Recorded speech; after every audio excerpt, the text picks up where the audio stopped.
Bon, on va commencer parce que peut-être que ça va durer 2 heures, on verra. Hein. C'est ce qu'on a prévu. Donc, j'aurais voulu savoir déjà si vous avez tous reçu ce document qu'on a envoyé. Vous savez, on avait la possibilité de cliquer sur un petit document avec l'annonce de la conférence. Est-ce que certains d'entre vous l'ont... Ah. Non, j'en ai pas malheureusement.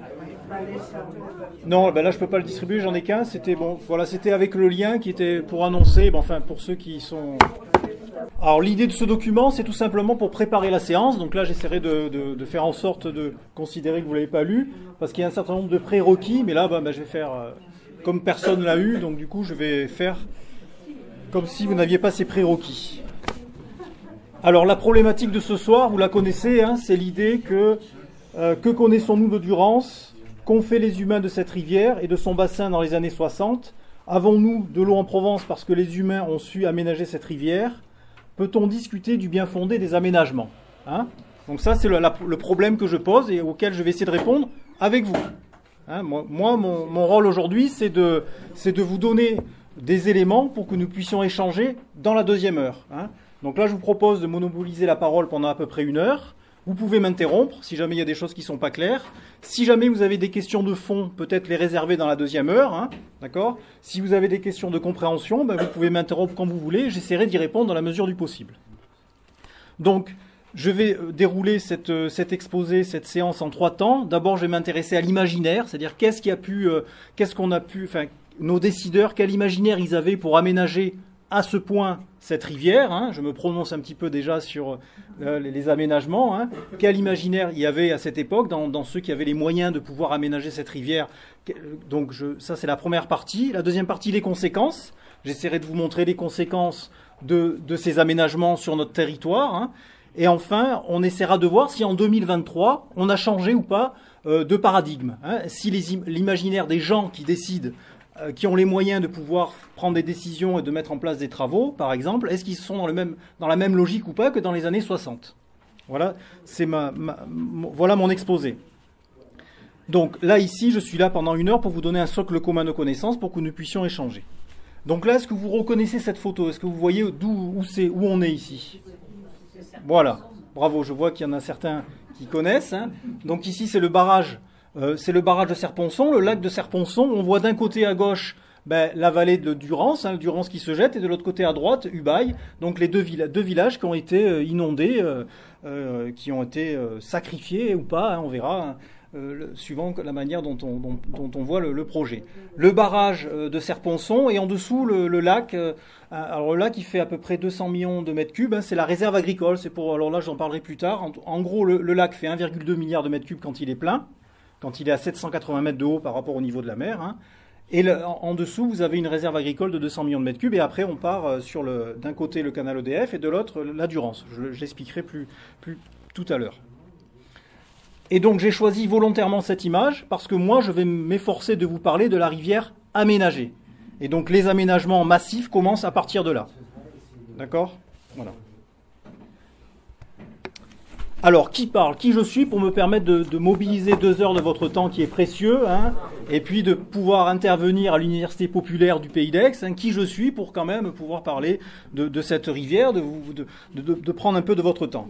Alors moi, je ne suis pas un expert, hein, je suis un citoyen qui m'interroge sur la manière dont nous sommes organisés d'une manière générale, et là je vais m'interroger devant vous sur la manière dont est organisé, comment les humains se sont organisés autour de ce bassin Durance et autour de cette rivière. Comment s'est-on organisé? Et en tant que citoyen, pour quelle raison je m'intéresse à ça? Tout simplement parce que l'organisation, et là on pourra avoir un débat dans la deuxième heure, hein, avec des sociologues imminents, pour quelle raison je m'intéresse à cette organisation? Parce que j'estime que l'organisation a une influence sur moi, sur mon comportement et sur ma manière de voir l'eau. Moi, je suis né dans la région, je suis né ici à Aix-en-Provence, et ça fait que 5 ans que je m'intéresse à la Durance, au Verdon et aux problématiques de l'eau. Ça m'a interrogé parce que lorsque je parle de la Durance autour de moi, en général, je vois que c'est à peu près le même niveau de connaissance. Souvent, on ne connaît pas grand-chose, et donc je me dis que peut-être c'est un fait social de considérer qu'on est éloigné comme ça de nos cours d'eau, de nos rivières. Hein. Je me suis rarement baladé comme peut le faire un pêcheur, par exemple. Je me balade très rarement le long des cours d'eau, et maintenant je le fais, et je ne vois pas les choses de la même manière. Mais en tout cas, cette manière d'être éloigné de notre milieu, d'être éloigné de la Durance, d'être éloigné de cette eau, Si jamais on n'a pas d'eau pendant plus de 24 heures, vous savez tous qu'on risque de mourir. Et pour autant, hein, bien que ça soit un élément important pour la vie, eh bien on en est éloigné. Et donc moi, j'ai considéré que c'était un fait social, que c'était un questionnement pour moi. Et donc grâce à l'association SOS Durance Vivante, dont je suis membre, et grâce à ceux qui y participent, nous avons régulièrement des discussions. Nous fonctionnons de manière collégiale, et grâce à eux, il y en a quelques-uns qui sont présents, par leurs projets, par nos discussions, j'ai pu m'enrichir et par aussi des recherches personnelles. Lorsque vous êtes un citoyen et non pas un expert, et que vous commencez un petit peu à regarder les coulisses de la manière dont est gérée la Durance, on vous pose beaucoup de questions. C'est-à-dire que vous avez un discours qui vous dit finalement que ces aménagements sont une réussite, que ces aménagements ont permis de distribuer l'eau dans notre Provence, ce qui est un fait, mais aussi il y a des conséquences qui sont importantes que je vais vous montrer. Et quand vous êtes, comme moi, quelqu'un qui ne connaît pas grand-chose au départ, eh bien vous vous interrogez sur ce que vous découvrez. Vous vous dites, finalement, je comprends pas, on me dit que finalement tout va bien, qu'on peut quand même s'enorgueillir de ces aménagements, et pour autant, quand vous commencez à lire un petit peu, vous voyez que c'est pas vraiment ça.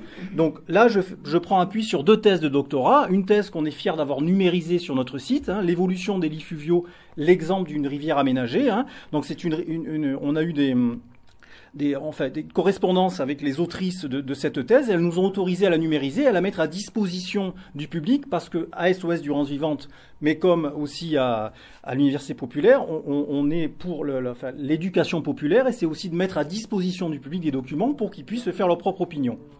Et donc, que disent dans cette... alors, je ne vais pas vous résumer ici cette thèse, parce qu'il me faudrait 1 heure, mais en gros, la conclusion de la thèse, hein, un des éléments importants de la thèse, c'est de dire que la rivière a été profondément modifiée. Donc, dès 86, on savait qu'elle avait été profondément modifiée. Le deuxième élément, la conclusion, elle finit par dire que c'est quand il n'y a plus d'eau dans un puits qu'on s'aperçoit de la valeur de l'eau.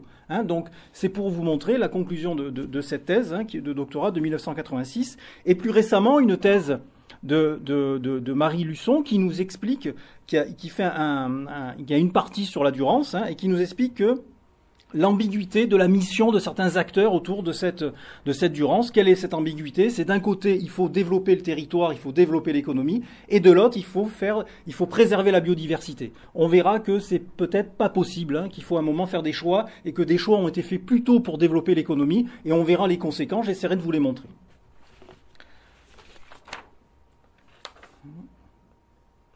Enfin, Marie Luçon parle de la rivière Durance comme un cyborg. Un cyborg, c'est un être qui est à moitié artificiel, à moitié naturel, hein. Sachez que la rivière Durance est une rivière artificielle, puisque ce sont les humains qui décident de son débit, hein, hormis en cas de crue importante. Alors, l'état des lieux. J'ai voulu mettre cette diapo d'un état des lieux parce que souvent... on a l'impression, finalement, alors on sait bien qu'il y a des diagnostics qui sont faits et qui sont souvent alarmistes, mais là, moi, je voulais vous montrer, donc le BRGM, la carte que vous voyez avec la France et des couleurs vertes, orange, etc., c'est le BRGM, c'est un organisme qui vérifie, entre autres, l'état de nos nappes, et vous pouvez voir que l'état de nos nappes n'est pas très bon, hein. Il y a des nappes qui sont dans le rouge, quand c'est dans le vert, c'est à peu près correct, mais ça peut aller jusqu'au bleu foncé, il n'y en a aucune qui est dans le bleu foncé, hein, et on voit que les nappes ne sont pas dans un très bon état. Donc la quantité d'eau diminue sur notre territoire, et notamment dans notre région. Ensuite, je me suis focalisé sur l'application qualité rivière. Alors là, je ne vais pas pouvoir rentrer dans le détail, mais en gros, là, je suis ici, hein, on voit Aix-en-Provence, Cuques, Saint-André-de-Bayon, etc. Vous reconnaissez, et nos rivières ne sont pas dans le vert, hormis du côté de Vauvenargues. On est plutôt dans le rouge ou dans l'orange. Ça veut dire que nos rivières ne sont pas en bon état de manière qualitative. D'accord ? Donc, ces 2 éléments sont repris dans un rapport de mars 2023 de la Cour des comptes, hein, qui nous dit, hein, très clairement que nos politiques ne sont pas efficaces puisque la qualité et la quantité de notre eau diminuent en France. Hein, ils le disent très clairement en mars 2023, hein, d'une manière générale, et c'est valable sur notre territoire. Et enfin, j'ai pris une dernière image, hein, c'est-à-dire c'est en Chine. Vous voyez, c'est un désert avec des lacs. Pourquoi j'ai pris cette image ? Parce que souvent, et vous pouvez peut-être vous amuser à regarder une intervention de notre ministre de l'écologie qui est en train qui présente son plan eau en commission parlementaire et qui commence par dire en France, il y a 500 milliards de mètres cubes d'eau qui tombent sur le pays. Et donc, on a l'impression que ces 500 milliards reviennent chaque année et donc on n'a pas de souci à se faire. Vous voyez bien que une quantité d'eau ne peut pas résumer l'état de notre eau en France. Pour quelle raison? Parce que s'il pleut dans le désert, l'eau, on va pouvoir rien en faire. Il faut qu'il y ait un lien entre l'eau, les sols et le vivant. C'est un lien. Et donc, si on ne préserve pas nos sols, hein, et ça c'est Emma Aziza qui nous le dit, hein, Emma Aziza qui est une hydrologue qui intervient souvent, on parle de l'eau verte, et l'eau, c'est l'eau qui est dans les sols. Et le meilleur réservoir qui existe, c'est les sols. Et vous voyez là que dans le désert, eh bien, on n'a pas de très bons réservoirs, et donc l'eau, va juste file et ne reste pas. Donc c'est pour cette raison que quand vous entendez qu'il tombe de l'eau, qu'il y a un cycle de l'eau que je vais détailler un petit peu, hein, ce cycle de l'eau, on imagine effectivement qu'il y a toujours la même quantité d'eau sur Terre, c'est ce qu'on nous dit. C'est plus ou moins vrai parce que je me demande comment on arrive à mesurer ces masses d'eau, mais enfin on va considérer que c'est vrai. Mais vous voyez qu'en fonction du sol sur lequel elle va venir, cette eau, elle est gardée ou elle n'est pas gardée. Et là, j'ai voulu symboliser par cette image, hein, de désert en Chine, vous montrer que si jamais l'eau... Et donc là, je fais référence très simplement au lessivage des terres par les pesticides. Hein. Si vous lessivez des terres avec des pesticides, eh ben, l'eau n'est pas retenue. Vous voyez, c'est ça que je voulais montrer.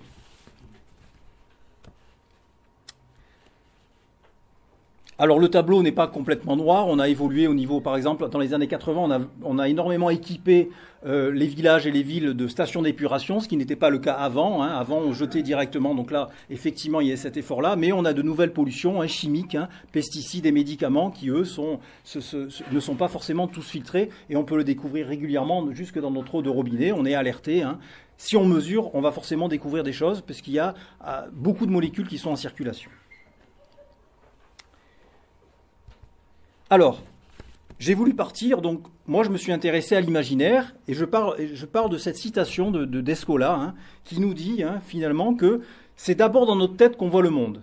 Et à partir de ce qu'on a dans notre tête, on met en place des institutions et des pratiques. Et donc moi je voulais voir quel était l'imaginaire à l'époque, dans les années 50-60, pour qu'on aménage cette rivière. Vous voyez, qu'est-ce qu'ils pensaient, qu'est-ce qu'ils avaient dans leur tête pour pouvoir imaginer, équiper à ce point une rivière. Et je vais vous passer un film qui dure, alors je l'avais envoyé, donc là il dure à peu près 20 minutes, là j'ai fait un raccourci de 6 minutes, hein, et donc c'est un film qui pour moi en tout cas est intéressant parce qu'il peut montrer l'imaginaire qu'il y avait à cette époque, dans les années 50-60, et après on en discutera, on pourra échanger soit après le film, soit dans la deuxième heure.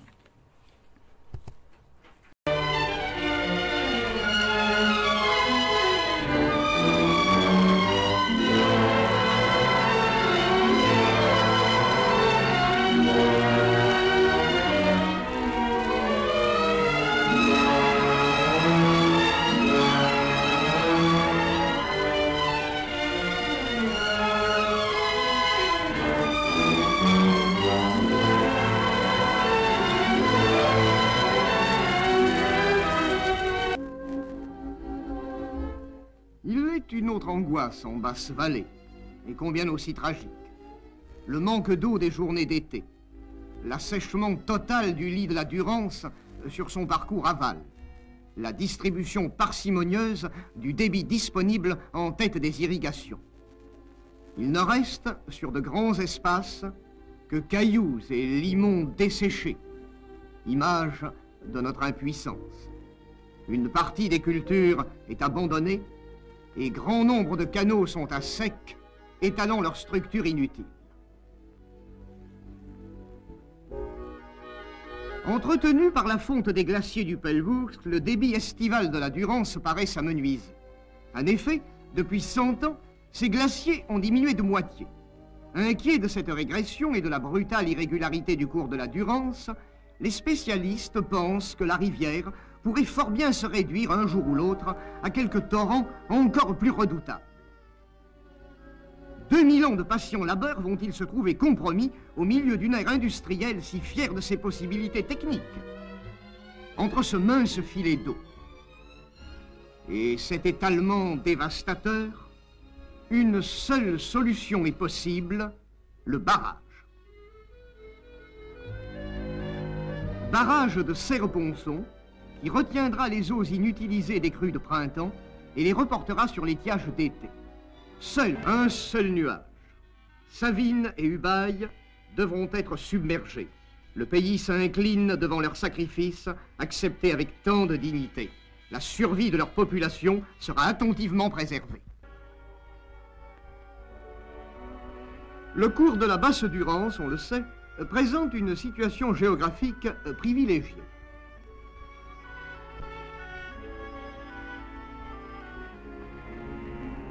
Son parcours, de 100 km environ, côtoie l'étang de Berre et la Méditerranée sur de faibles distances, raccourci providentiel pour une utilisation énergétique.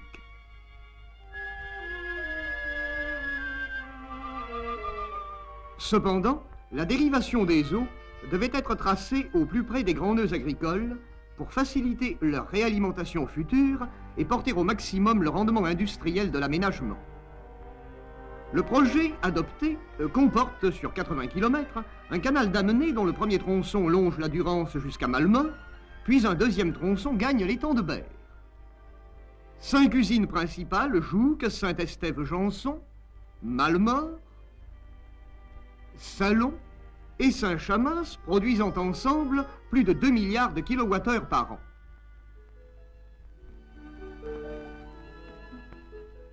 Ainsi, par la volonté de l'homme, la Durance, rivière qui se jetait il y a des milliers d'années dans l'ancienne Méditerranée, aura enfin retrouvé, accrue de promesses nouvelles, sa primauté de fleuve.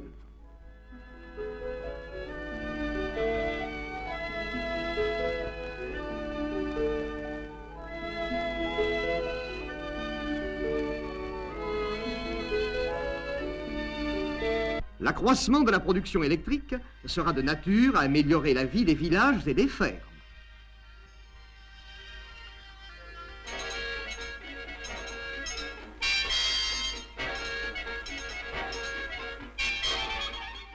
À la ferme, le rendement de toutes les exploitations en bénéficiera considérablement.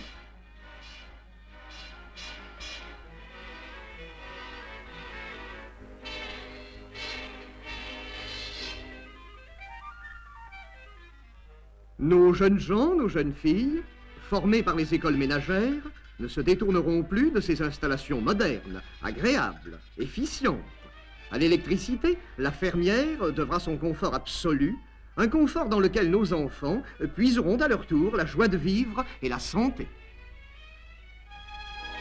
L'énergie sauvage de la Durance et de ses affluents, autrefois perdue, sera désormais domestiquée. En même temps que des barrages, des machines géantes seront construites. La brutalité dévastatrice des eaux sera assujettie au service des hommes.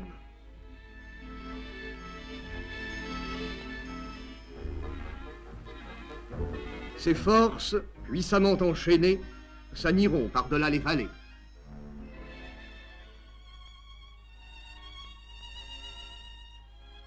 De Sisteron à Avignon, de Carpentras, de Salon à l'étang de Berre, de Digne, de Draguignan à Toulon et à Marseille, l'élevage et l'agriculture ne verront plus leur essor compromis.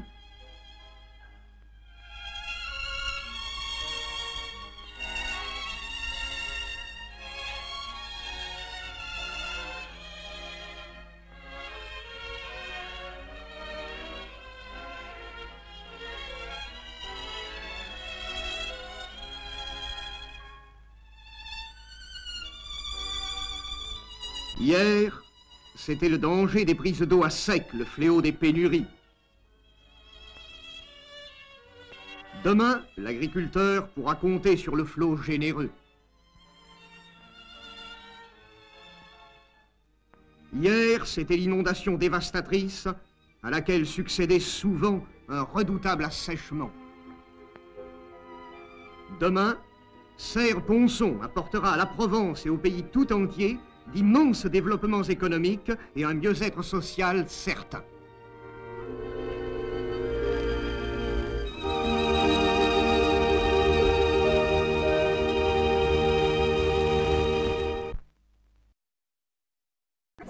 Donc voilà, je ne sais pas si je continue, finalement vous avez tout compris, j'imagine. Hein.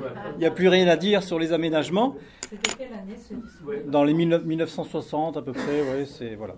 Donc j'ai considéré, hein, c'est un a priori, que c'était l'imaginaire qu'il y avait chez nos décideurs pour aménager à ce point notre rivière. Hein. Donc le film, je l'ai découpé en deux parties. Une première partie, c'est il n'y a pas d'autre choix que le barrage, hein, de Serre-Ponçon.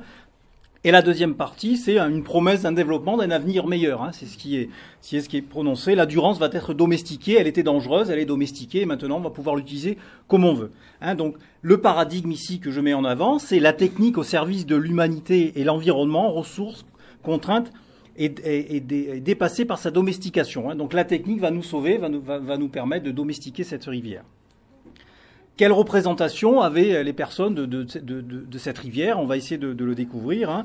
Et est-ce qu'on n'est pas ici dans une illusion, une sorte d'illusion que l'eau, eh ben, on en aura tout le temps? Alors,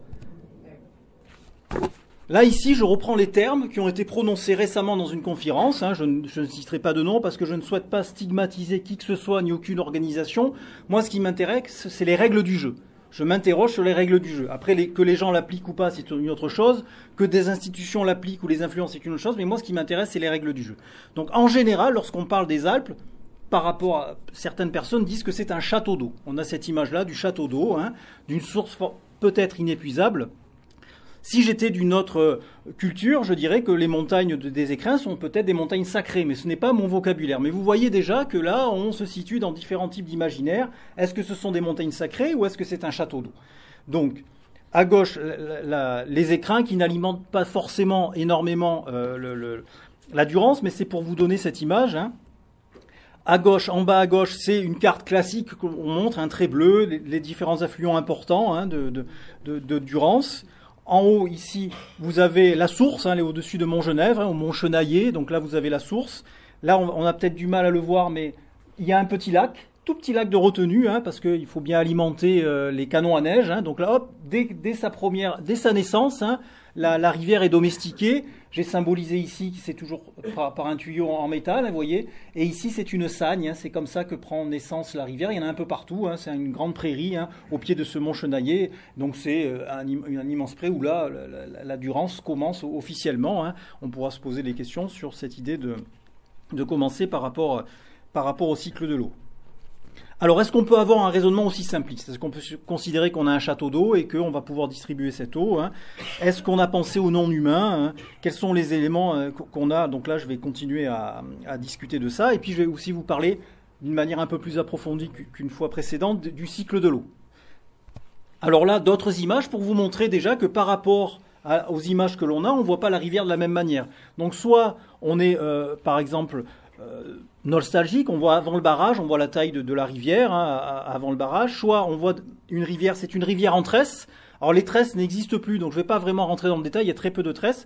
Pour quelle raison? Parce qu'il n'y a plus d'eau, donc du coup il n'y a qu'un couloir, hein, il n'y a plus d'eau. Et quand il existe des tresses, on est obligé de les refaire à coups de bulldozer. Donc là je ne vais pas trop développer parce que ça me prendra beaucoup trop de temps, mais en tout cas c'est une rivière qui devrait être en tresse.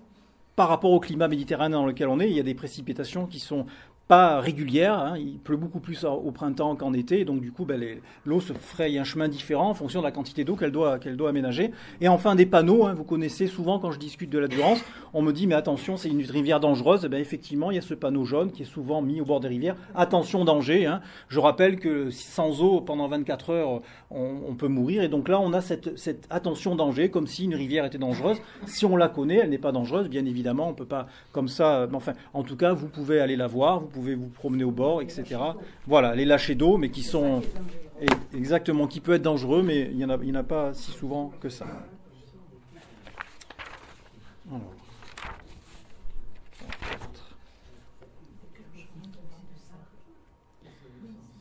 Donc là, l'idée, c'est de vous montrer différentes images et différentes représentations. Nous, ce qu'on a choisi, SOS Durance Vivante. Alors d'abord, notre logo. Notre logo, hein, c'est un martin pêcheur, la rivière en tresse, des anguilles, une anguille, des galets, le canal, hein, on n'oublie pas le canal, etc. Donc on a voulu symboliser dans notre logo cette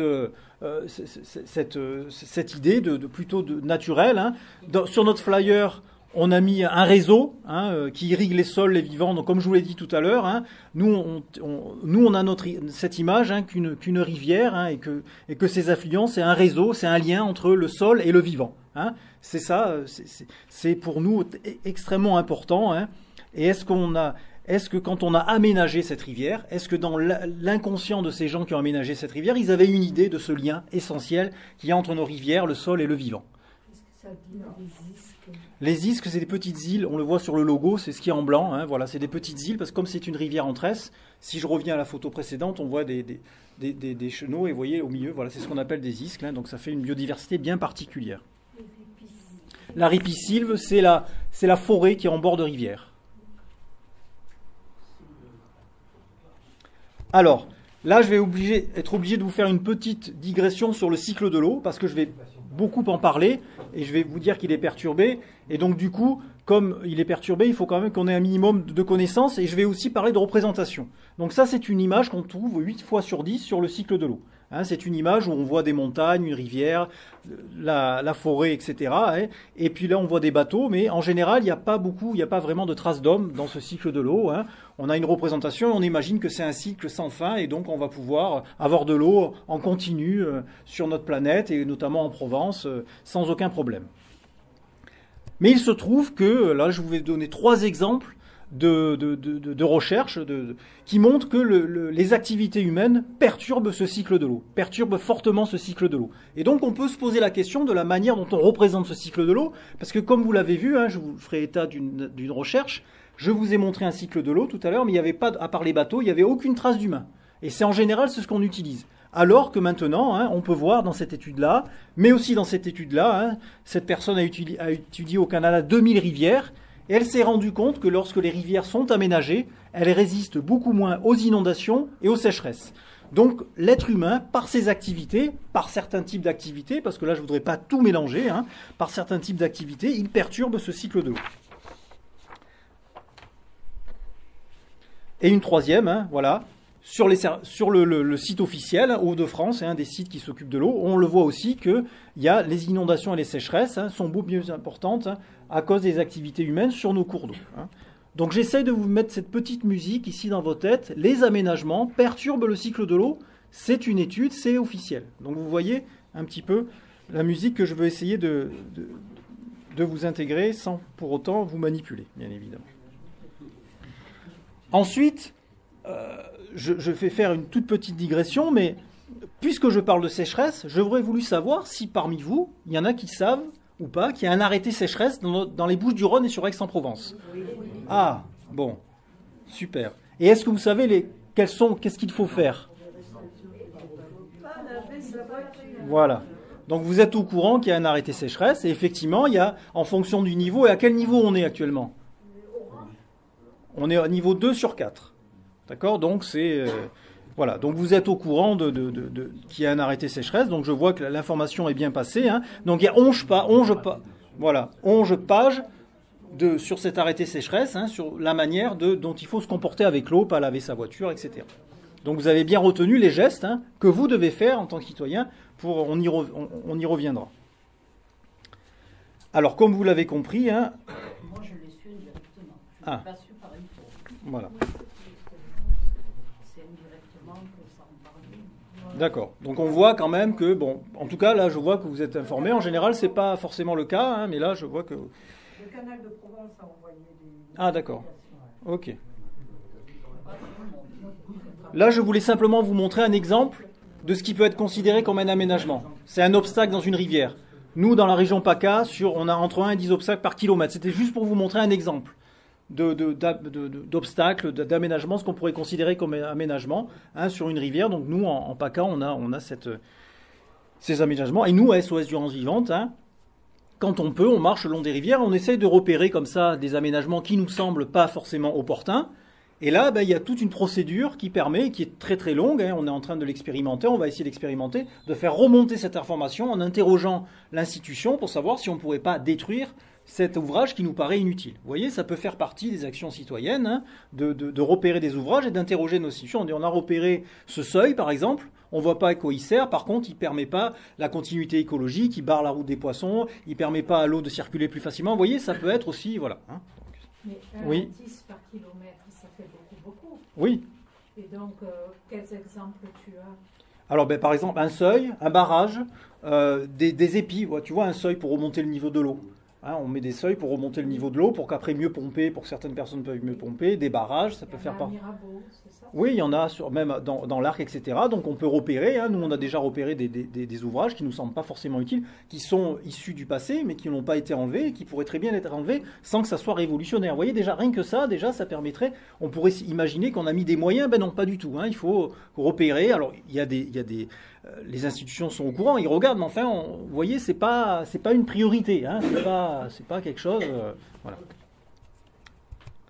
Alors, qu'ont fait des chercheurs, eh ben, ils ont remarqué, c'est ce que je vous ai dit au début, que nos représentations du cycle de l'eau que je vous ai montré, eh ben, sont pas bien adaptées à ce qui se passe, puisque les humains ont une réelle impact sur le cycle de l'eau, et donc eux, c'est ce qu'ils ont repéré. Donc, pour quelle raison? Ils nous disent que 57% des stocks d'eau, c'est-à-dire des eaux de surface, soit dans un lac, soit dans une rivière, sont captés par les humains. Et donc, eh bien forcément, hein, si c'est plus la rivière qui dit je vais aller là, l'humain tire de l'eau, le met dans un champ, etc. Donc là, j'y reviendrai sur le fait que ça peut perturber, mais en tout cas, voilà, ils ont remarqué que 57% des stocks d'eau en surface sont manipulés par les humains, et donc ça a une incidence sur le cycle de l'eau, hein, en plus des barrages et en plus du reste. Alors, eux, ils ont fait une proposition de nouvelle représentation, donc je ne vais pas la détailler, mais c'est pour vous montrer qu'elle existe. Hein. Vous voyez, il y a des flèches jaunes, vertes et bleues, hein, et là, ils montrent que les flèches qui sont vertes, bleues et grises, c'est pour montrer l'utilisation par les humains de l'eau. Hein. Donc vous voyez que dans la mer, on est encore à peu près, il n'y a pas encore trop d'humains, mais par contre, dès qu'on remonte sur le continent, on capte des nappes, on capte des lacs, on capte des rivières, et on remet dans le circuit des eaux usées ou des eaux qui ont été utilisées pour l'agriculture. Hein. Donc vous voyez, on a cette incidence. Hein. Donc si on veut parler du cycle de l'eau, il faudrait utiliser ce schéma d'après ces chercheurs, et on voit pour quelles raisons les humains ont une importance dans ce cycle de l'eau. Alors maintenant, je vais vous parler des acteurs. Hein, des acteurs qui ont des acteurs importants sur notre bassin. Le premier acteur qui est incontournable, c'est EDF. En 1955, l'État a décidé de donner les clés de la Durance à EDF, et il lui a dit: vous allez l'aménager pour produire de l'électricité, et vous allez vous mettre d'accord aussi avec le ministère de l'Agriculture, parce qu'il faudra réserver une partie de l'eau pour l'agriculture, et puis aussi pour l'eau domestique. Hein. Donc, on a confié, donc là on peut se poser la question, mais vous comprenez maintenant qu'en ayant vu le film, qu'on ne pouvait pas faire mieux que de confier notre Durance à un industriel, forcément. Hein. On ne pouvait pas faire mieux, on n'allait pas donner cette Durance à des fous écologistes, hein. On n'allait pas faire ça, hein. Bien évidemment, hein. Donc on a donné la Durance à un industriel, hein, parce qu'il fallait développer la France, hein. Il y avait toute une... Alors j'ai mis à côté le livre qui est ici, hein. C'est une thèse de doctorat, La modernité au village, où elle compare, hein, Virginie Baudon compare les deux submersions de villages, un à Tignes, hein, le barrage de Tignes, hein, et un à Serponçon, Savines-le-Lac. Hein. Donc elle montre comment EDF s'est organisé dans ces deux-là. À Tignes, ça s'est beaucoup moins bien passé. À Savines-le-Lac, EDF s'est réorganisé et a mieux réussi à convaincre la population de se faire submerger. Hein. Donc ils sont mieux organisés. Et donc, au nom de cet intérêt général, hein, on a pu... alors, l'intérêt général, ici, elle est associée à quoi? À développement, à indépendance de la France, aux inégalités territoriales, hein, etc., à l'emploi. Hein, donc, tout ça, c'était l'intérêt général de l'époque. Hein, on voit le développement, donc on l'a bien compris à travers le film. J'ai aussi voulu vous montrer, donc dans le dernier rapport d'activité, hein, qui est accessible, qui est public, un document public, la manière dont cet industriel, hein, peu importe, hein, c'est EDF, mais peu importe, voit l'eau. Hein. Il considère que l'eau, c'est un actif. Hein, il utilise le vocabulaire de la finance. Hein. Alors, qu'est-ce que c'est qu'un actif? Hein? Un actif, c'est un titre ou un capital, hein, qui peut rapporter un revenu ou un capital en fonction d'un risque. Donc là, il considère, hein, que la ressource en eau, l'eau, hein, de Durance, c'est un actif, et donc il faut valoriser, EDF valorise notre eau. Hein. Une eau qui circule dans une rivière n'est pas valorisée. Lui, il valorise, hein, et quand on parle avec EDF, ils considèrent que c'est leur mission de valoriser cette eau. La laisser dans la Durance c'est pas bon pour l'économie, pour l'emploi. Vous voyez, donc on a comme ça confié à des industriels, à EDF, cette eau. Et enfin, je me suis amusé à regarder les compétences du conseil d'administration. Je me suis dit, il y a peut-être des écolos qui se cachent au conseil d'administration et qui sont là à dire, la rivière. Eh bien non, j'ai été surpris, il n'y en a pas. Hein. Il y a des gens qui sont compétents dans la banque, dans la finance, dans l'industrie, dans l'énergie, dans l'immobilier, dans les médias. Il y a des hauts fonctionnaires et il y a la défense, mais il n'y a pas une seule trace d'écolo. Hein, je vous rassure. Hein. Donc du coup, on se demande comment ils font pour discuter d'une ressource et d'une rivière sans avoir à un moment ou à un autre à des postes importants et de décision, hein, comment ils font pour arriver à gérer ce patrimoine commun qui est l'eau, qui est une rivière, et puis l'importance que ça a. Mais c'était en 1955. Non, ça c'est le dernier rapport d'activité, ça, de 2022. D'accord.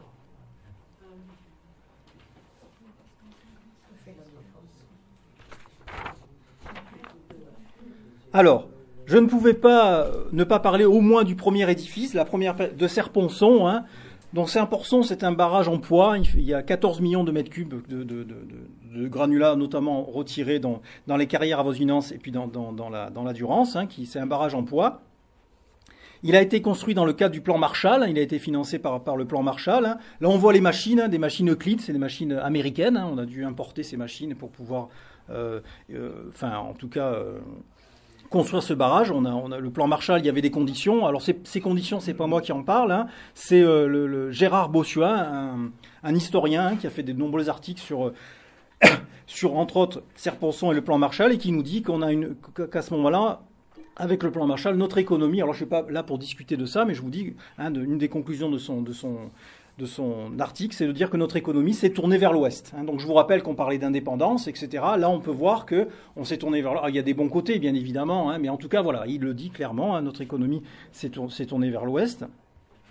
Et donc c'est Jean Monnet, hein, qui était à manœuvre. Jean Monnet, c'est un banquier, hein, qui avait des réseaux aux États-Unis et qui a ramené toutes les bonnes idées, et notamment, alors ce barrage en poids, c'est une technique qui est utilisée parce qu'on a aussi beaucoup aménagé la vallée du Tennessee.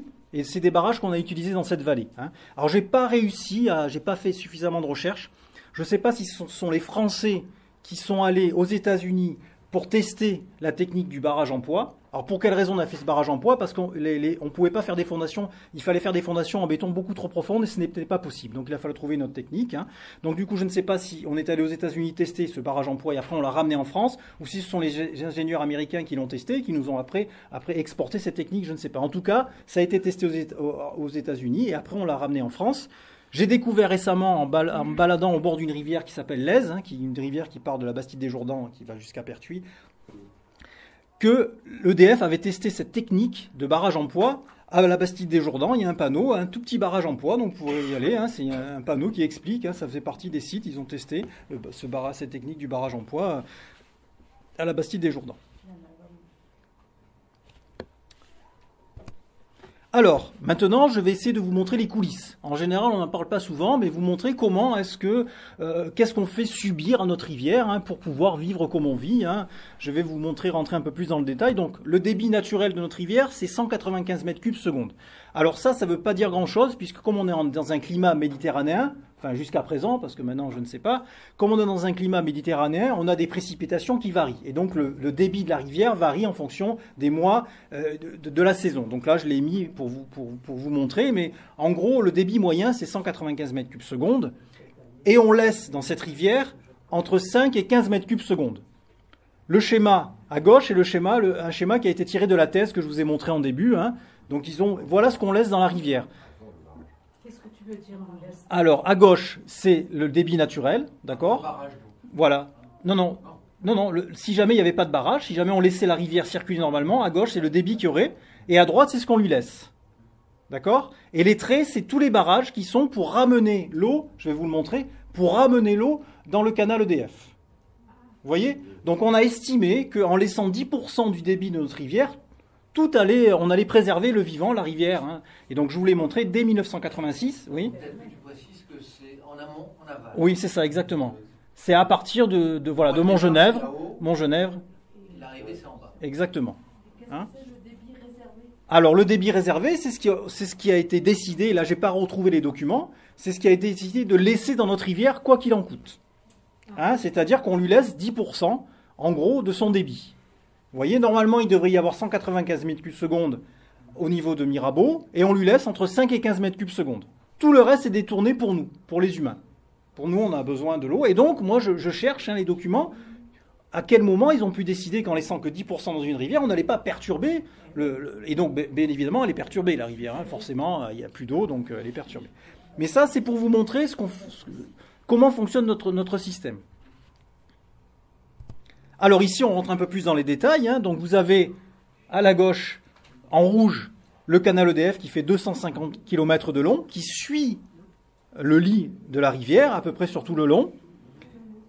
Et là, vous avez une photo qui montre comment ça se passe. Donc vous avez un barrage, là on est le barrage de l'Escale qui est au niveau de Sisteron, et il détourne toute l'eau dans le canal. Vous voyez ce qui reste à gauche dans la rivière, on voit le canal, il est bien bombé, là il est bien gras, hein, il a bien toute son eau, lui il n'a pas de problème. Par contre la rivière, eh bien, elle se débrouille avec les 10%, donc vous voyez elle est presque, là on voit c'est blanc, c'est les graviers, il n'y a pas grand chose. Hein. Lui là, c'est pris à la Roque d'Enterron, ça fait 7 mètres de profondeur, hein. Vous pouvez le voir quand vous allez à la Roque d'Enterron, vous voyez sur la droite. Hein. Donc lui, j'y reviendrai après, mais en gros c'est 250 mètres cubes secondes qu'il y a dans ce lac, et lui, bon, il est là, il est nourri grassement, hein. Mais par contre la rivière, il n'y a plus grand chose dans la rivière.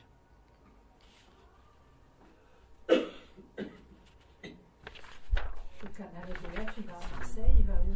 Alors je vais vous en parler. Donc le canal EDF, effectivement, il se jette donc à Saint-Chamas dans l'étang de Berre. Ah, oui. Voilà. Donc j'y reviendrai un peu avec des chiffres, mais il se jette. Ils l'ont bougé dernièrement, ça. Non. Si. Qu'est-ce qu'ils ont bougé? Ben, la quantité d'eau qu'ils détournent. Oui, alors ça c'est intéressant. Bon, j'y reviendrai peut-être après, mais effectivement, vous avez vu quand on a vu le film, il y avait la baguette magique là, et puis on détourne l'eau, on fait un peu comme on veut. Bon, avant c'était entre 3 et 6 milliards de mètres cubes d'eau qui étaient dans l'étang de Berre. Ça posait aucun problème. On s'est pas dit cette eau douce et ces limons qui allaient tomber dans l'étang de Berre, ça allait provoquer, parce que c'est un étang d'eau salée. Donc effectivement, ça a provoqué une catastrophe, mais avec toutes les usines qu'il y a autour, enfin bon, voilà. Et donc, au bout d'un moment, il y a des associations. Hein, donc ça aussi, c'est important de vous montrer que des associations et des citoyens ont dû se mobiliser pour dire ça suffit maintenant. Hein. C'est pas les institutions qui ont dit oh là là, non, c'est des associations qui se sont battues pendant des années. Hein, c'est ce qu'on fait nous aussi. Je vous montrerai après. Ils sont battus pendant des années pour essayer d'avoir moins d'eau qui arrive dans l'étang de Berre. Donc maintenant, on est tombé à 900 millions de mètres cubes. Oui, de passer de 2, 3, 6 milliards. Mais ce sont des associations. Et à chaque fois qu'EDF, on lui demande de retirer, il se défend en disant, écoutez, là, je valorise l'eau. Moi, si vous m'enlevez de l'eau, vous allez me rémunérer parce que je vais pouvoir moins faire tourner mes usines. Hein, vous voyez, donc voilà, ils savent bien se défendre. Et puis surtout, après, l'argument massu, c'est qu'ils sortent la loi. 1955, vous m'avez donné l'eau, c'est à moi. Vous voyez, donc à chaque fois, la dernière fois, le juge s'est déclaré incompétent, et donc alors je ne sais pas où en est le procès, mais enfin, vous voyez, régulièrement, on essaye, là, il a fallu aller jusqu'à l'Europe, hein, pour dire, ça suffit d'envoyer toute cette eau. Donc ce sont des citoyens qui se sont battus. Alors ici, je voulais vous donner un exemple, hein. Donc on est à Saint-Estèphe de Janson, donc on a l'usine hydroélectrique. Ici, on a le canal, vous le connaissez, vous le reconnaissez. Et ici, on a le canal de Marseille, justement, comme tu parlais. Donc la prise du canal de Marseille se fait dans le canal EDF, effectivement. Le canal de Marseille, c'est en gros entre 10 et 15 mètres cubes seconde. D'accord ? Avec 10 ou 15 mètres cubes seconde, on arrive à alimenter en eau domestique 1 million de personnes. D'accord ? Ici, c'est 250 millions de mètres cubes seconde. Vous voyez ? Pour alimenter une usine hydroélectrique. Donc, vous m'avez dit tous ici que vous étiez au courant de l'arrêté sécheresse. L'arrêté sécheresse, qu'est-ce qu'il est ? Je ne sais pas s'il y a écrit qu'il faut faire pipi sous la douche, mais en tout cas, on dit que c'est un geste citoyen. Il faut couper son robinet quand on se lave les mains, quand on se lave les dents. Vous vous rappelez ?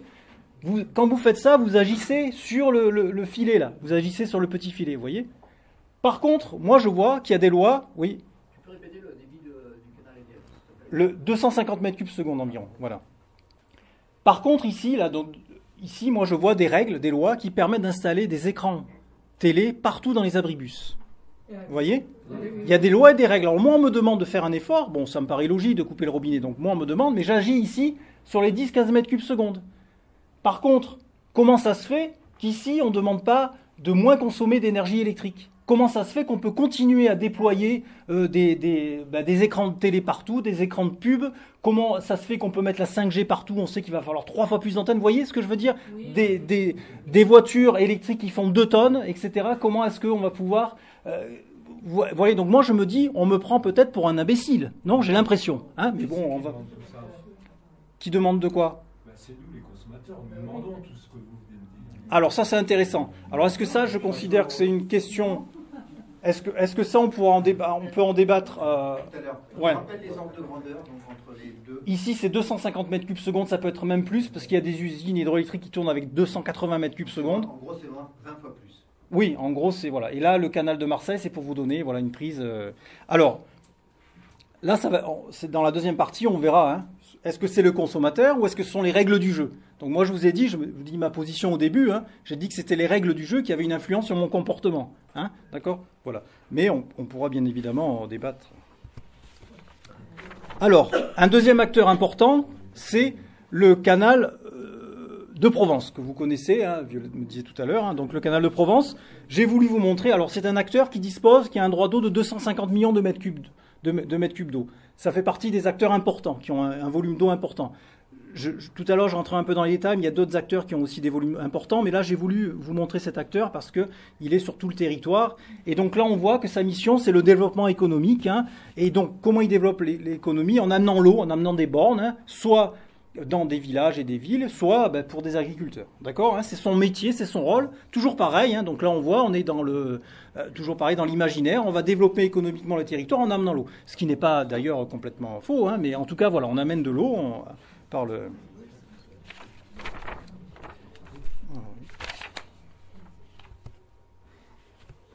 Je regarde où j'en suis, d'accord. Donc voilà en gros la carte du canal de Provence. Hein, donc ici on voit le débit naturel, c'est ce qu'on appelle. Donc là l'eau normalement du Verdon devrait aller parce qu'il prend une grosse partie de son eau dans le Verdon.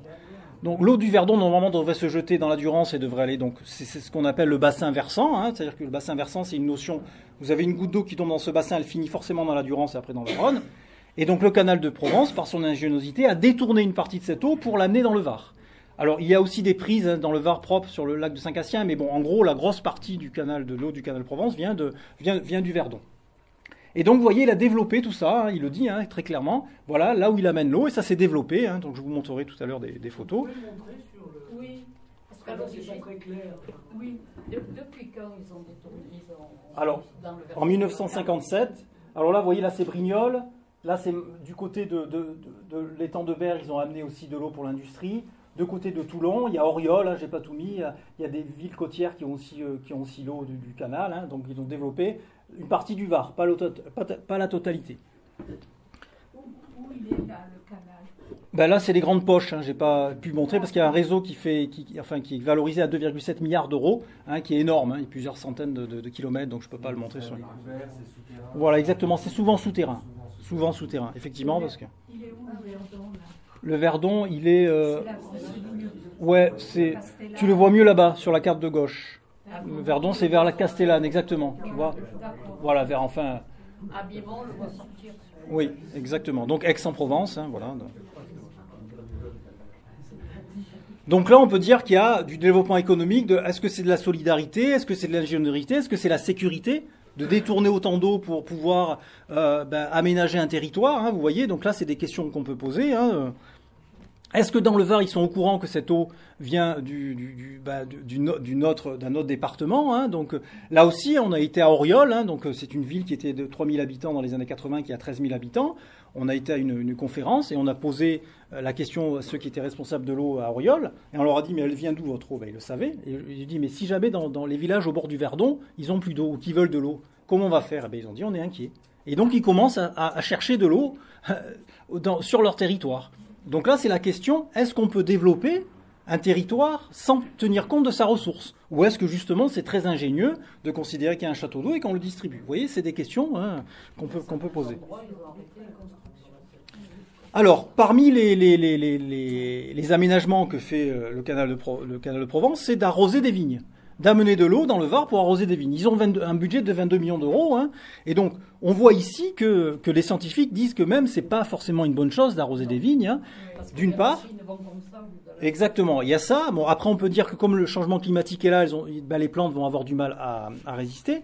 Mais nous, la question qu'on pose, c'est est-ce qu'il ne faudrait pas d'abord commencer par faire une agriculture qui est vivrière et nourricière? Alors vivrière et nourricière, qu'est-ce que ça veut dire? Vivrière, c'est sur sol vivant. Et vous avez compris par rapport au cycle de l'eau l'intérêt d'avoir des sols vivants. Le meilleur réservoir, ce sont des sols vivants. Et nourricière, eh bien, on commence déjà par nourrir sa population. L'idée, c'est pas de ne pas être solidaire avec d'autres populations qui peuvent pas faire pousser des tomates. Mais là, on a à peu près la moitié des surfaces agricoles dans le Vaucluse sont dédiées à la viticulture. Est-ce que dans le Vaucluse, on boit plus de vin qu'ailleurs? Je ne sais pas, mais est-ce qu'on pourrait se poser la question de savoir si on pourrait faire autre chose pour nourrir la population? En tout cas, là, on est encore dans cette idée que on va mettre des moyens pour arroser des vignes et on parle de sécurisation. Donc moi, la question que je pose, c'est qu'est-ce qu'on sécurise? Est-ce qu'on sécurise l'industrie viticole? Est-ce qu'on sécurise les moyens pour pouvoir développer cette agriculture? Est-ce qu'on sécurise la possibilité de transformer des villages avec des terrains à bâtir, hein, c'est-à-dire quand vous avez de l'eau, ben vous avez envie en tant que maire peut-être de transformer le PLU et de vous dire ben on va faire des constructions, on a de l'eau, donc on va pouvoir, etc., etc. Vous voyez, donc c'est cette question-là qu'on pose et quand est-ce qu'on va peut-être s'arrêter ou pas. Donc là, moi je suis pas en train de dire aux gens on est 4 millions et on est beaucoup trop, c'est pas ça, mais je vous dis voilà, quel est cet imaginaire? Donc là, le canal de Provence dispose de 250 millions de mètres cubes d'eau. Ils ont pour l'instant, ils utilisent que 220 millions, donc ils veulent encore développer parce qu'ils ne sont pas arrivés au taquet. On pourrait se demander si on ne pourrait pas remettre un peu des millions de mètres cubes dans la rivière, dans le Verdon. Parce que pour le Verdon, c'est exactement la même chose. On lui laisse que 10% de son eau. Pas à cause du canal de Provence, mais pareil, EDF qui turbine pour des usines hydroélectriques. Hein. Alors, d'autres acteurs, là je ne vais pas pouvoir en parler trop longtemps, mais il y a d'autres acteurs qui existent. C'est la CED. La CED, c'est la Commission exécutive du Rhône. Donc eux, ils ont été créés en 1907. Ils sont censés gérer les canaux après Mirabeau. Après Mirabeau, vous avez beaucoup de canaux, notamment le canal de la Crau, si vous connaissez, le canal de Pérol, le canal à Pertuis. Vous voyez, des canaux gravitaires hein, qui arrosent nos cultures. Hein. Donc eux, ils gèrent hein, quand il y a des pénuries. Ben voilà, est-ce qu'on peut enlever 20% là, 10%, comment on peut s'organiser, etc. Hein. Donc eux, ils gèrent avec les agriculteurs ces pénuries. Donc pour vous donner un ordre d'idée, hein, le canal de Saint-Julien, c'est celui qui est du côté de Cavaillon. Il arrose à peu près 5500 hectares. 80% en gravitaire, l'argent gravitaire, c'est, vous avez vu les martelières, la gravitation naturelle, hein, et vous avez l'arrosage par aspersion, là il faut des pompes, des retenues, et puis après ben, on fait arriver... Comment? On sait tous ces canaux et les prises d'eau, c'est où? Alors c'est un peu partout sur la Durance, soit dans le canal EDF, voilà, ça dépend. Alors là, j'ai pas trop détaillé parce que ça serait beaucoup trop long, mais effectivement les prises sont soit directement dans la Durance, soit sur le canal EDF, hein. Pour vous donner un autre idée, donc, celui de Cavaillon, il a un droit d'eau de 177 millions de mètres cubes et il a le droit de débiter entre 7 et 2 mètres cubes secondes. Un autre, le canal de Pérol, un peu plus près d'ici, 2000 hectares avec entre 1 et 3 mètres cubes secondes. Et le canal de la Crau, qui est le plus grand, lui, ils ont 290 millions de mètres cubes, un droit d'eau de 290 millions de mètres cubes, et ils arrosent 20 000 hectares. Donc, le canal de la Crau, le canal de la Crau, c'est la vallée de la Crau, vers Saint-Martin-de-Crau, Miramas, etc. Oui, jusque là-bas, c'est détourné justement. Donc ils font essentiellement du foin, mais pas que. Hein. Et là, ils font de l'arrosage gravitaire, et cet arrosage gravitaire permet de recharger les nappes, et après les habitants, les structures accréditées, pompent dans cette nappe pour après irriguer les maisons, etc. Vous voyez, donc si jamais on a l'un des avantages de l'arrosage gravitaire, c'est qu'il prend beaucoup d'eau, mais après l'eau retombe, nourrit les forêts, etc. Et puis retombe dans la nappe phréatique. Alors là, je ne vais pas trop développer, mais après, si ça vous intéresse, je parlerai de l'irrigation gravitaire ou par aspersion. Alors, en 1964, on a la bonne idée de découper, c'est une bonne idée, de découper la France en bassins hydrologiques, dont nous, on est dans le bassin Rhône-Alpes. Et là, on a l'agence de l'eau qui est créée et qui a plutôt un discours en faveur de la renaturation des rivières. Hein. Donc, on est régulièrement en contact avec eux. Ils essayent de faire ce qu'ils peuvent, mais la Cour des comptes, en 2015, a dit que l'instance, le comité de bassin qui pilote un peu l'agence de l'eau était surreprésenté, les industriels et à la fois les industriels et puis l'agriculture industrielle et l'industrie étaient surreprésentés dans les personnes qui pilotaient l'agence de l'eau. En 2015, ils ont dit, donc vous voyez, c'est toujours l'histoire de... Après, vous avez le SMAVD, hein, le syndicat mixte. Donc eux, ils ont la charge du lit majeur de la Durance. Le lit majeur, c'est le lit quand l'eau, quand c'est en crue. Hein, on considère que voilà, on voit jusqu'où va la crue. Et donc ça, c'est le lit majeur de la Durance. Et donc du coup, le SMAVD a en charge cette gestion du lit majeur de la Durance. Alors je pourrais pas trop développer sur le SMAVD, mais si vous voulez, je pourrais y revenir. En tout cas, Marie Luçon, dans sa thèse, dit que ça fait partie des acteurs qui ont à la fois protéger la rivière et à la fois développement économique. Hein. Donc voilà. Et donc bon. Ensuite, vous avez la clé Le Sage, la commission locale de l'eau, qui vient à peine d'être nommée il y a quelques mois pour notre rivière Durance. Hein. et le SAGE, ils sont censés ils doivent mettre en place le schéma d'aménagement de gestion de l'eau. Donc c'est un schéma qui est plus local. Hein. Vous voyez, depuis 92, on aurait pu le faire. On en est à peine 30 ans après à essayer il faut à peu près 10 ans pour le mettre en place. Alors nous, en tant qu'association, on a postulé à la commission locale de l'eau et on nous a pas voulu. Donc on attaque l'arrêté du préfet qui nous nomme pas. On attaque l'arrêté du préfet au tribunal administratif parce qu'on estime que cette clé n'est pas par rapport aux arguments qu'on a, on estime qu'elle n'est pas représentative et on est la seule association dans la région à avoir dans notre objet la Durance, comme le bassin Durance comme objet. Vous voyez, et on n'est pas dans cette clé. On a postulé 2 fois, hein, parce qu'on s'est dit peut-être qu'ils n'avaient pas compris. Mais non, ils nous veulent pas. Donc, vous voyez, et c'est une centaine de personnes la clé, donc on aurait eu un poste. Bon, voilà. Alors là, maintenant, c'est pour vous montrer un petit peu. Donc là, j'ai mis une carte de 1955 d'Oriol et une carte d'aujourd'hui, hein, à peu près, 2021, pour vous montrer le développement de cette ville, hein, et la population qui augmente. Alors là, je ne suis pas en train de stigmatiser les gens d'Oriol et les gens qui sont venus s'installer, attention, mais je vous montre simplement qu'en amenant de l'eau, voilà, on a réussi cette mission de développer cette ville, de développer Est-ce qu'à un moment, on pourra se poser la question de la ressource ou pas? Et est-ce qu'on peut s'organiser? Ça, c'est la question que je pose, hein, vous voyez. C'est logique, en fait. Oui. En fait, vous décrivez Oui. tout l'historique qui, au début, était... les décisions, on peut dire qu'elles étaient anarchiques, voilà, et que maintenant, on commence à se poser des questions beaucoup plus globales, mais... Le passé, c'est l'héritage du passé, là, quand même. Donc, à l'époque, en 1955, 1960, 65, 70, c'était pas illogique les décisions qui ont été prises. Oui. Vous comprenez? Alors, oui, non, mais le fait de dire qu'on se les pose maintenant, ça, je sais pas, justement. Je vais essayer de montrer que peut-être pas. Comment ça, on se... Peut-être ouais. la deuxième partie. Oui, voilà. Non, mais... Oui. Ah ben bon, c'est ce que je ressens. Hein. Comme tu veux, si on en parle à... Oui, après. Mais oui. Je voulais parler d'Oriol. Oui, ben, comme ça, tu... Bah, vas-y, c'est toi qui vois, par rapport... C'est une question de fond ou c'est une question de... Ouais. À Oriol, effectivement, dans les années 80, il y avait 3000 habitants. Et maintenant, il y en a 12 000 ou 13 000. Et ça, c'était la fête. Cette politique d'urbanisation, il faut savoir qu'elle se poursuit. Actuellement, on bétonne à tour de bras dans tout le pourtour de la région aixoise et marseillaise. Hein. Donc les besoins en eau vont augmenter encore. Donc moi j'habite à côté et ce qui se passe c'est que Saint-Zacharie qui est juste à côté, hein, on avait des forages. Et donc on n'était pas sur le canal de Provence pour l'alimentation en eau, les besoins domestiques, pas pour l'agriculture. Hein, on était sur le canal de Provence. Les forages ont été de plus en plus profonds. Et puis maintenant, même pour l'alimentation domestique, nous sommes sur le canal de Provence.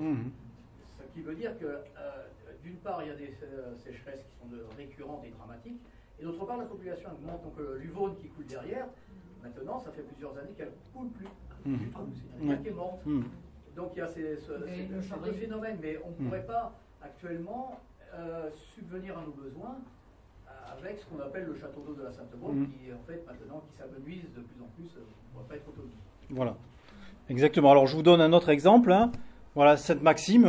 Voilà, hein, donc en 1955 et maintenant. Donc moi je pose la question, est-ce qu'il y a des limites? Donc là on vient de voir un exemple hein, qui c'est l'alimente. Oui. Cette question d'Oriol, oui. C'est ce que tu veux nous montrer, que plus on aménage, plus on manque d'eau.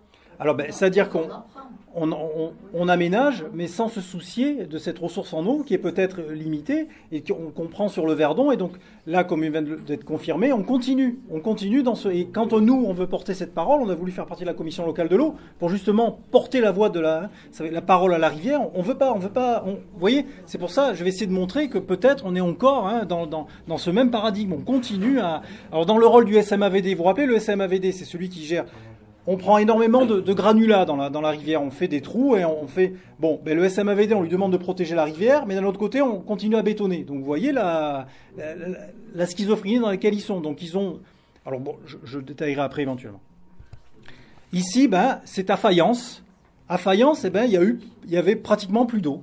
Les habitants étaient... Alors c'est pas que Fayence, hein, dans les Alpes de Haute-Provence aussi. Hein. Il y a des communes où il n'y a plus d'eau. Donc on attend d'avoir plus d'eau pour pouvoir commencer. Donc là, ils ont gelé les permis de construire. Vous voyez, mais il n'y a plus d'eau. ils ont limité la consommation à 100 litres par personne. Hein, alors, moi, 100 litres par personne, ça me paraît quand même pas... Enfin, voilà, mais en tout cas, on considère que c'est une limite. 100 litres par personne. Et par année ou par jour? Non, par jour.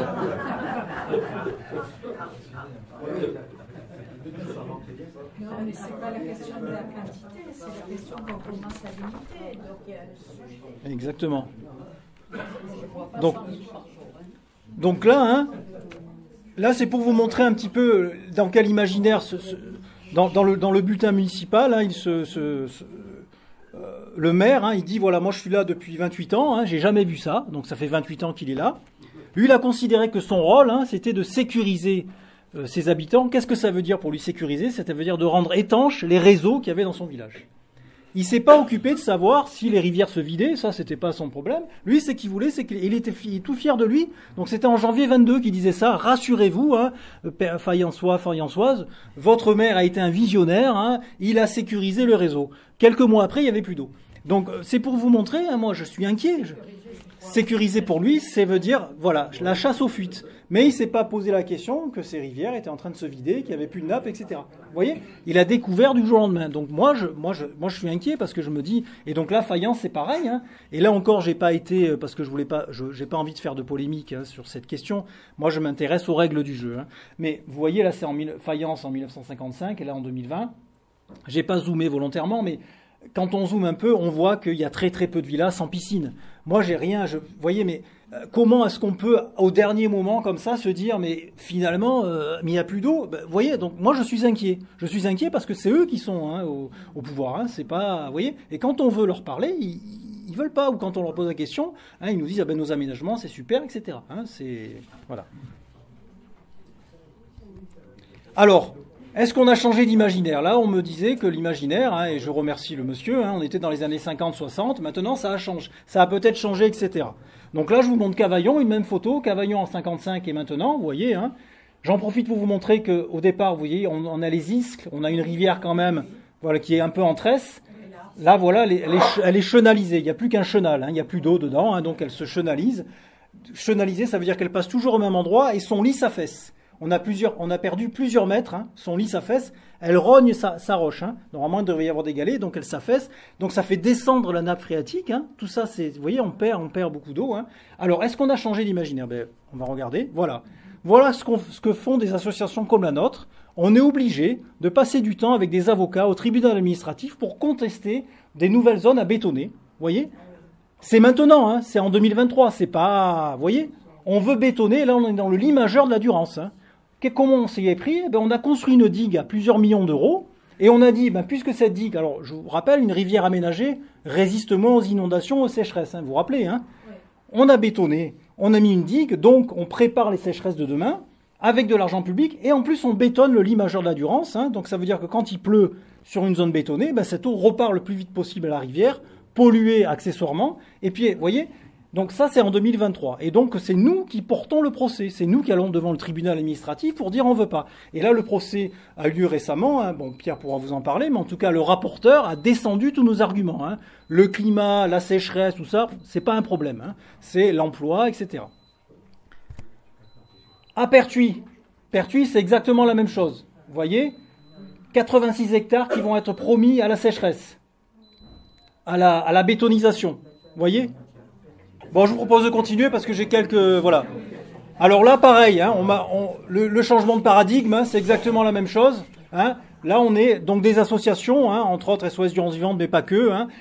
Pareil, on veut bétonner 86 hectares de terre en bordure de Durance, hein, des terres qui sont irriguées, qui sont cultivées, hein, et qui sont arables. Pareil. Hein. Donc je vous rappelle qu'on arrose des coteaux, on arrose de la vigne et on bétonne des terres dans le lit majeur de Durance. A-t-on changé de paradigme? Hein? Voilà, c'est la question en suspens. Exactement. Que vous êtes posé la question de savoir qui est le maire et qui est le maître d'ouvrage du projet. Oui, entre autres, hein, mais en tout cas, c'est des... Alors bon, on fera le débat de fond après. Donc là, une hydroclimatologue hein, que j'ai eue par Internet, je lui ai posé des questions, donc elle m'a confirmé bien évidemment que les aménagements, etc., perturbaient le cycle de l'eau, et elle nous dit qu'il faut changer de trajectoire, en vous montrant que ces deux projets, mais il y en a beaucoup d'autres, hein. En vous montrant que ces deux projets, j'ai des doutes sur le fait qu'on ait pour l'instant changé de trajectoire. En tout cas, sachez que la société civile essaye de porter le P devant les tribunaux administratifs, mais en tout cas, c'est très peu souvent qu'on gagne. Hein. Dans le cas de Pertuis, c'est peut-être une erreur de procédure du préfet qui va peut-être faire capoter une partie de la déclaration d'utilité, peut-être une erreur de procédure. Mais toujours pareil, le climat, la biodiversité, etc., ça pose pas de problème. Hein. Voilà. Alors, est-ce qu'on veut contrôler tout à tout prix? Là, je vous laisse avec quelques photos, hein, c'est presque terminé. Hein. Donc ça, c'est une conduite forcée au-dessus de l'Argentière pour alimenter une usine d'extraction de, je sais plus, voilà, vous devez connaître. Donc là, je vous montre une rivière équipée, une rivière qui n'est pas équipée, hein, voilà. Ici, une ferme hein, qui a reçu des subventions de la région, de l'argent public, hein, une ferme du futur. Hein. Là, une vache qui est contrôlée par drone, hein, ou alors un jardin, vous voyez, avec des gens qui essayent de cultiver ensemble, collectivement, un jardin. Alors, si on a le temps, je vous passerai un tout petit film d'une ingénieure agronome qui travaille pour cette ferme. Hein, vous verrez si elle a changé de paradigme ou pas. Hein, je vous montrerai, si on a le temps. Alors maintenant, SOS Durance Vivante, qu'est-ce qu'on propose? Donc là, je ne vais pas vous lire ce qui est écrit. Mais en gros, nous, on considère que l'eau, c'est un bien commun, mais qu'elle peut être commune que si elle est gérée collectivement. Là, pour l'instant, elle n'est pas commune, puisque c'est EDF, un industriel, qui l'a, et donc ce n'est pas un bien commun, puisque c'est EDF qui a les clés, hein, et donc on ne peut pas considérer que c'est un bien commun, en tout cas en Provence, hein, et une partie appartient à des aménageurs, etc. Est-ce qu'on peut confier raisonnablement, on peut continuer à confier nos cours d'eau et nos rivières à des industriels ou des acteurs économiques, hein, c'est une question que je pose. Moi, je ne suis pas contre le fait de discuter avec les acteurs économiques, mais par contre, les laisser seuls autour d'une table, ça m'inquiète. Je ne sais pas si vous avez vu dans les Pyrénées, hein, on a des gros soucis aussi de sécheresse. Il y avait une photo avec marqué « C'est la crise » de sécheresse, et il y avait marqué en gras, donc il y avait la réunion de gens qui allaient gérer cette crise, et en gras, il y avait marqué « Les acteurs économiques ». C'est eux qui vont gérer la crise. Hein, donc bon, moi Ensuite, on est pour une agriculture vivrière et nourricière. Hein. On est pour identifier réellement les pollutions. Hein. Donc l'agence de l'eau dit qu'il y a 12 000 molécules en circulation. Hein. Je passe le détail. Une prise en compte des non-humains. Imaginez hein, que la rivière soit invitée au conseil d'administration d'EDF. Imaginez la manière dont elle serait regardée par un financier. Vous voyez, ça serait qu'on commence à parler de non-humains ou Bon, moi, on est à 1000 lieues de ça. Hein, moi, je suis plutôt inquiet. Hein.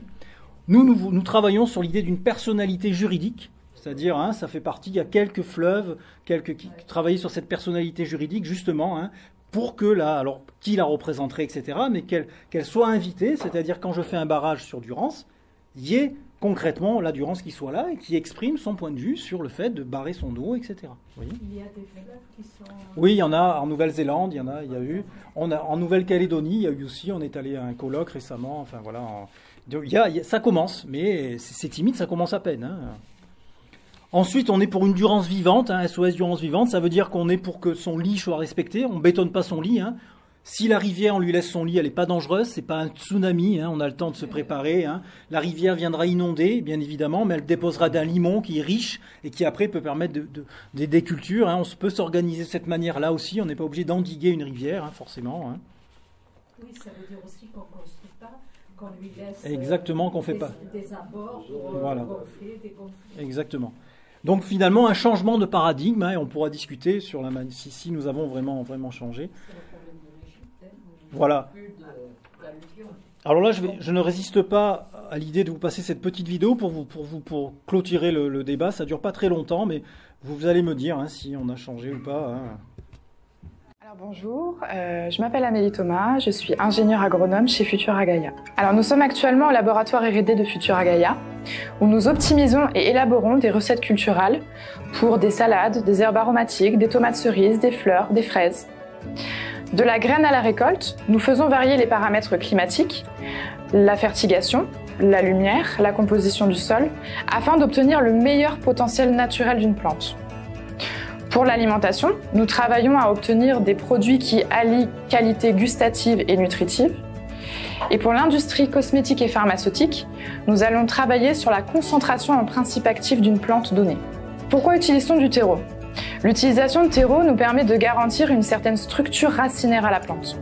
Mais ça nous permet également de rajouter des produits de biostimulation qui correspondent à l'ajout de micro-organismes dans le sol. Ces produits permettent, entre autres, l'augmentation de la nutrition chez la plante. De plus, les graines que nous utilisons sont biologiques ou non traitées et nous n'utilisons aucun pesticide lors de la culture. Cela nous permet de nous inscrire dans la démarche zéro résidu de pesticides. Voilà. Donc j'ai terminé. Hein. Je vous rappelle le premier film que j'ai passé et celui-là. Est-ce qu'on a changé d'imaginaire? Est-ce qu'on a changé de paradigme, hein? Moi, en tout cas, je n'ai pas l'impression. Et quand on veut le changer, on ne veut pas vraiment nous écouter. Voilà, je vous remercie pour votre attention.